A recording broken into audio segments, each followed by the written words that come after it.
જો આપણે 12 કલાકનું ટાઈમ ટેબલ બનાવ્યું છે, બરાબર. આ 12 કલાકનું ટાઈમ ટેબલ તમે 10 દિવસ ફોલો કરવાનું છે. કેટલા દિવસ બાકી છે? 10 દિવસ બાકી છે, બરાબર. 15 તારીખે એક્ઝામ છે અને 15 તારીખે એક્ઝામ છે ને આજે 5 તારીખ થઈ, એટલે 10 દિવસ ફોલો કરશો તમે 12 કલાક તો તમારે ઓટોમેટિક માર્ક્સ વધી જશે. અને રિવિઝન આ રીતના કરજો, 12 કલાક તો વાંધો નહીં આવે. જો 5 કે 6 વાગે ઉઠી જ જવાનું, ભલે તમે હવે ટાઈમ હોય કે ના હોય, પણ થોડું આળસ કાઢી દેજો 10 દિવસ માટે. તો 5 થી 6 વાગે તો ઉઠી જવાનું. છેલ્લામાં છેલ્લા 6 વાગે ઉઠી અને થોડી કસરત બસરત કરી અને પછી વાંચવા બેસવાનું. ત્યાં કસરત કરશો તમને આળસ નહીં આવે એટલા માટે. તો કસરત કરવી ખાસ જરૂરી છે એટલા માટે. તો કસરત કરી પછી ફ્રેશ થઈ અને પછી 6 થી 9 વાંચવાનું છે 3 કલાક. 6 થી 9 તમે વાંચશો 3 કલાક. એમાં જ્યારે 3 કલાક છે બધા એક કલાકનો ગેપ લેવા. 1 કલાક થઈ જાય પછી 5 મિનિટ બ્રેક લેવાની. 1 કલાક થઈ જાય એટલે 5 મિનિટ બ્રેક લેવાની. 1 કલાક થઈ જાય એટલે 5 મિનિટ, એમ કે 3 કલાક વાંચવાનું છે. 5 મિનિટનું બ્રેક લેવાનું છે, બરાબર. એટલે 5 મિનિટ બ્રેક લેશો એટલે તમારું છે માઇન્ડ છે એ ફ્રેશ થશે અને આખું સલંગ વાંચશો તો કંટાળો નહીં આવે એટલા માટે. પછી શું કરવાનું છે? 9 થી 10 થઈ જાય. 9 થી 10માં તમારી ફ્રી ટાઈમમાં મોબાઈલ યુઝ કરવો હોય, નાસ્તો કરવાનો અને નહીં લેવાનું એવું બધું કામ કરવું હોય તો કરી દેવાનું. 9 થી 10 સવારે 6 થી 9 તો વાંચવાનું છે. 6 થી 9 એટલા માટે વાંચવાનું કે સવારે તમે વાંચો છો તો તમારું માઇન્ડ છે એ ફ્રેશ હોય સવારે અને તમને યાદ પણ વધારે રહે. એટલા માટે સવારે જેટલું વાંચશો એટલું સૌથી સારામાં રહેશે. તો આપણે આગળ પણ એ જોઈશું કે કેટલું સવારે કયો સબ્જેક્ટ વાંચવું એ બધી આજના વિડીયોમાં ડિસ્કસ કરીએ છીએ, બરાબર. પછી 11 થી 1 પાછું વાંચવાનું છે 2 કલાક, બરાબર. એ 2 કલાક તમારે 11 થી 1 પાછું વાંચવાનું છે. પછી 1 થી 2 તમારે જમવાનો ટાઈમ નક્કી કરી દેવાનો છે કે તમે અલગ અલગ બધાનો ટાઈમ હોય છે. તો 12 થી 1 જમતા હોય, કોઈ 1 થી 2, કોઈ 2 થી 3, તો તમારી રીતે તમે નક્કી કરી શકો છો, પણ 1 થી 2માં જમી લેવું. પછી 3 થી 8 વાંચવાનું રાત્રે. 3 થી 8 સલંગ વાંચવાનું. એમાં 5 કલાક થઈ જશે. 5 કલાકમાં તમારે 1 કલાક પછી પાછી 5 મિનિટની બ્રેક લેવાની. 1 કલાક પછી પાછી 5 મિનિટ બ્રેક લેવાની. એ રીતના 5 કલાક તમારે ટાઈમર સાથે પૂરા કરવાના છે. પછી 8 થી 9 પાછું જમી લેવાનું છે. પછી પાછું આપણે 9 થી 11 વાંચવા બેસી જવાનું છે. એટલે 2 કલાક એ પણ વાંચવાના છે, બરાબર. 9 થી 11માં તમે 2 કલાક વાંચશો એટલે વાંધો નહીં આવે. 2 કલાક એટલે ટોટલ આપણે 12 કલાક થાય છે. 3 કલાક, 2 કલાક 5, 5 ને 5 10 ને 2 12, એટલે 12 કલાક આપણા કમ્પ્લીટ થઈ ગયા. હવે આપણે એમ જોઈએ કે સવારે શું વાંચવું, બપોરે શું વાંચવું અને રાત્રે શું વાંચવું, બરાબર. તો તમને આઈડિયા આવે. તો આપણે સવારે 8 થી 1માં પાર્ટ એ કરીશું, બરાબર. બપોરે 3 થી 8માં પાર્ટ બી કરીશું અને રાત્રે આપણું રિવિઝન અથવા બીજા સબ્જેક્ટ છે એ કરીશું. તો સવારે 8 થી 1માં શું વાંચવું એની વાત કરીએ. તો સવારે 8 થી 1માં આપણે ગણિત 2 કલાક લેવાનું છે, બરાબર. ગણિત 2 કલાક લેશો તમે એટલે તમારા 30 માર્ક્સ છે એ કવર થશે. અને આમાં રિવિઝન જ છે, આ ક્વેશ્ચન ફરીથી કરવાનું નથી. આ રિવિઝન માટેનો વિડીયો છે અને રિવિઝનમાં તમે આ ટાઈમ ટેબલ ફોલો કરજો. તો સવારે ગણિત 2 કલાક રિવિઝન કરી દેવાનું 30 માર્ક્સનું. ફટાફટ રિવિઝન કરવાનું. એક પ્રશ્ન કદાચ પાર્ટ કોઈ બી આપણે કીધો હોય કે નફો ખોટ લીધો હોય, બરાબર. નફો ખોટનો આપણે ક્વેશ્ચન 1 લીધો, પછી ક્વેશ્ચન સીધો છેલ્લો હોય એ લેવાનું, બરાબર. આખા બધા સોલ્વ કરવાના નહીં, અલગ અલગ ટાઈપના જેટલા હોય એ, બરાબર. તો એ પહેલો ને છેલ્લો જ કરવાનું, આખું કરવાની જરૂર નથી. એટલે ગણિત 2 કલાક લઈ લેવાનું, રિઝનિંગ 2 કલાક લઈ લેવાનું, એના 30 માર્ક્સ છે એટલા માટે. અને ગુજરાતી છે એ 1 કલાક લેવાનું છે એટલે એના 20 માર્ક્સ છે એટલા માટે, બરાબર. તો ગુજરાતીમાં કંઈ છે ને, ફકરા ઉપર જવાબ આપવાના છે એટલા માટે. પછી આ તમે વસ્તુ છે એ તમે MCQ બેઝ પણ કરી શકો છો અને થિયરી પણ કરી શકો છો. તમને જે યોગ્ય લાગે એ તમે કરી શકો છો, બરાબર. પછી જે બપોરે શું કરવાનું છે? 3 થી 8 જે 5 કલાક છે એ, તો એમાં પણ આપણે આ જ કરવાનું છે કે બીજા જે વાંચવાવાળા સબ્જેક્ટ છે એ બપોરે વાંચીશું, બરાબર. તમને જે યોગ્ય લાગે. સવારે તમારે વાંચવાવાળા સબ્જેક્ટ લેવા તો વાંચવાવાળા, કાં તો ગણિત રીઝનિંગ કરવું તો ગણિત રીઝનિંગ, બરાબર. પણ યોગ્ય લાગે એ તમે તમારી રીતે સેટ કરી શકો છો. તો બંધારણ છે એ 2 કલાક લેવાનું છે, 30 માર્ક્સનું છે, બરાબર. એટલા માટે એટલે 2 કલાક એ થઈ જશે.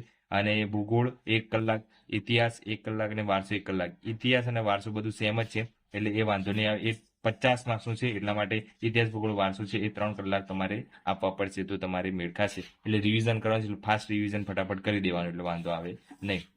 પછી રાત્રે 9 થી 11, બરાબર. 2 કલાક છે એ શું કરવાનું છે? તમારે રિવિઝન કરવાનું. જેટલું સવારે તમારે વાંચ્યું છે, સવારે જેટલું વાંચ્યું છે એનું રિવિઝન કરવાનું છે. અને જો સબ્જેક્ટ બાકી રહે છે તમારે રિવિઝન થઈ ગયું છે તો રાત્રે શું કરવાનું છે? જીકે, કરંટ અને વિજ્ઞાન, આ 3 સબ્જેક્ટ છે 40 માર્ક્સના છે. તો જીકે, કરંટ, વિજ્ઞાન એ 2 કલાકમાં પૂરું કરી દેવાનું છે, બરાબર. એટલે વાંધો આવે નહીં. જીકે, કરંટ, વિજ્ઞાન સાથે સાથે કરવાનું છે. જો તમારે રિવિઝન થઈ ગયું છે તો જીકે, કરંટ અને વિજ્ઞાન છે એ રાત્રે કરજો તો તમારે છે એ ટોટલ આ રીતના તમારું પૂરું થઈ જશે. અને એટલું ખાસ ધ્યાન રાખવાનું કે આપણે હવે 12 કલાક વાંચશો તો જ મેળ ખાશે, કેમ કે કોમ્પિટિશન વધારે છે એટલે માટે. તો 2 લાખ જેટલા તો એક્ઝામ આપશે જ એટલા માટે.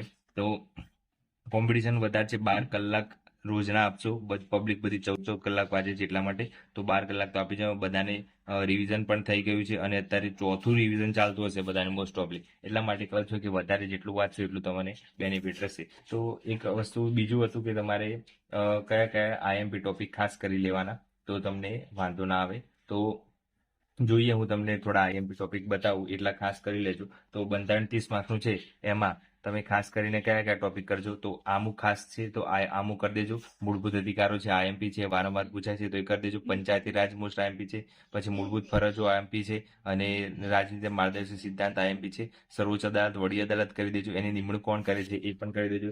સંસદ, લાયકાત, રાજ્યસભા, લોકસભા એ ખાસ કરી દેજો. ચૂંટણી પદ ખાસ કરી દેજો. પછી રાષ્ટ્રપતિ, ઉપરાષ્ટ્રપતિ આઈએમપી છે તો એ ખાસ કરી દેજો. પછી વડાપ્રધાન, મુખ્યમંત્રી, રાજ્યપાલ નિમણૂક કોણ કરે છે એ પણ ખાસ કરી દેજો. રાજ્યસભા, અનુચ્છેદ અને ભાગ ખાસ કરી દેજો આઈએમપી છે એટલા માટે. પછી સંસદીય પ્રાણી, મંત્રીમંડળ એ બધું ખાસ કરી દેજો. અને બંધારણના સ્ત્રોત જે છે એ કરી દેજો ક્યાંથી લેવામાં આવે છે, કયા દેશમાંથી લેવામાં આવે છે એ ખાસ પૂછાય છે એટલા માટે, બરાબર, એ ખાસ કરી દેજો.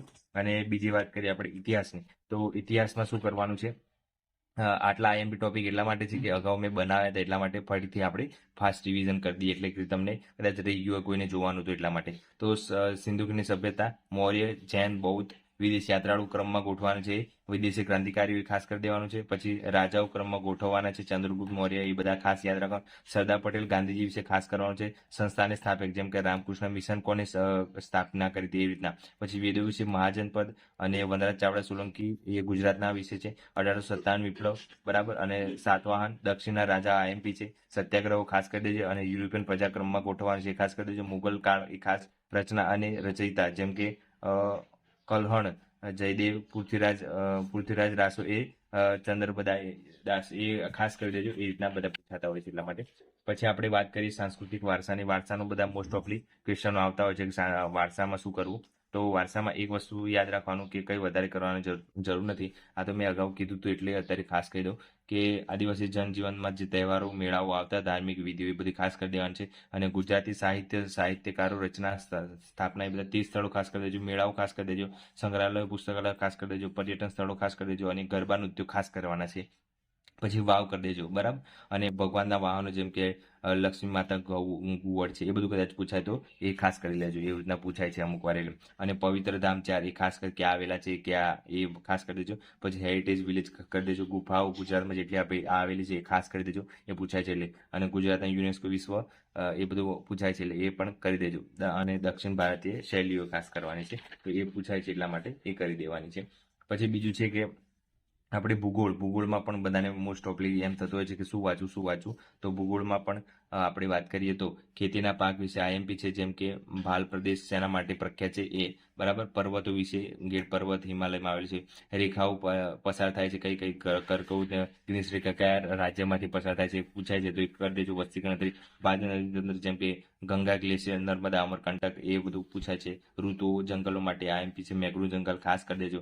ખનિજો કયા રાજ્યમાં મળે છે, ખનિજ તેલ કે કુદરતી વાયુ બધું. ગ્રીન હાઉસ અસર, પછી જમીન, વન્યજીવ, પછી ભરતીના જંગલો, વાયુ, રાષ્ટ્રીય જળમાર્ગ, રાષ્ટ્રીય નેશનલ હાઈવે એ બધું ખાસ કરી દેજો. પછી રાષ્ટ્રીય ઉદ્યાન અભયારણ્ય આઈએમપી છે. રાષ્ટ્રીય ઉદ્યાન અભયારણ્ય એ કાદવ ક્વેશ્ચન આવશે. સૂર્યમંડળ ખાસ કરી દેજો. પછી જનજાતિ સમુદાય, પરિવહન અને વેપાર, આબોહવા અને કુદરતી આફતો જેમ કે ચક્રવાત, ભૂકંપ અને પૂર.